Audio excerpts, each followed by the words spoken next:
And most of the people will go, right, so somewhere in our organization we've got this innovation department, and they've got this process, and it looks like this, ideas go in one end, and then we've got these gates, and they usually always talk about it in the third person, like it's something that's done over there, and they make lots of assumptions. Well, somebody over there will know about this stuff, and they don't feel part of the process.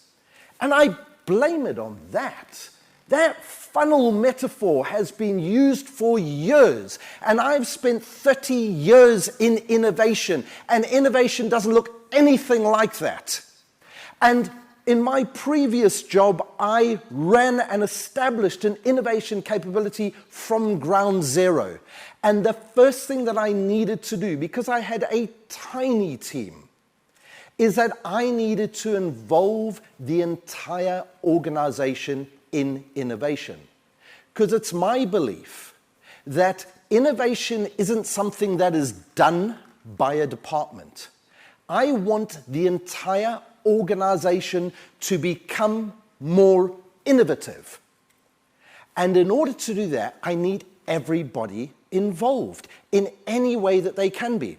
So I came up with my own metaphor. And I'm going to test it out on you guys and see what you think, because I think it works quite well. Because I think that innovation is a blend of art and science, firstly. It's a mix of the two. And it's got a lot more in common with the alcohol distillation process in a hillbilly moonshine still than it does with that damn funnel.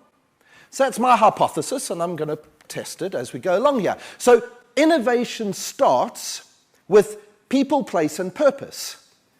The people that you need to find are those people in your organization that are unhappy with the way that things are being done at the moment. And if you haven't got any of those people, either you are working in utopia or nobody gives a damn anymore.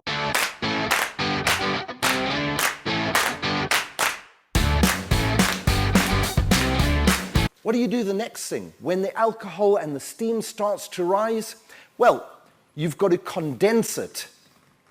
And that, I'm sure all of you are familiar with, is the process of throwing cold water over things.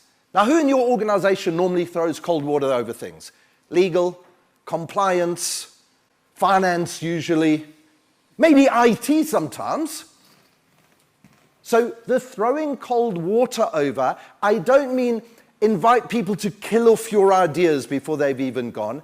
I mean, you need to get those people to set the pass-fail criteria of your hypotheses.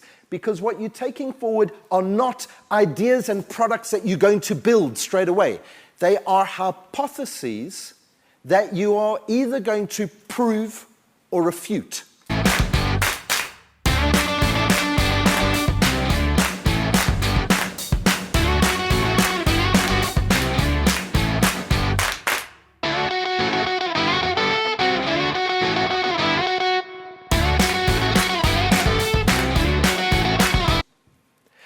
So what I'm hoping by this marvelously messy metaphor that I've just shared with you is that I can encourage every single one of you in the room to feel that you can be more innovative in yourself personally, in your immediate department, no matter what that is, and helping through that take your entire company and your organization to become more innovative.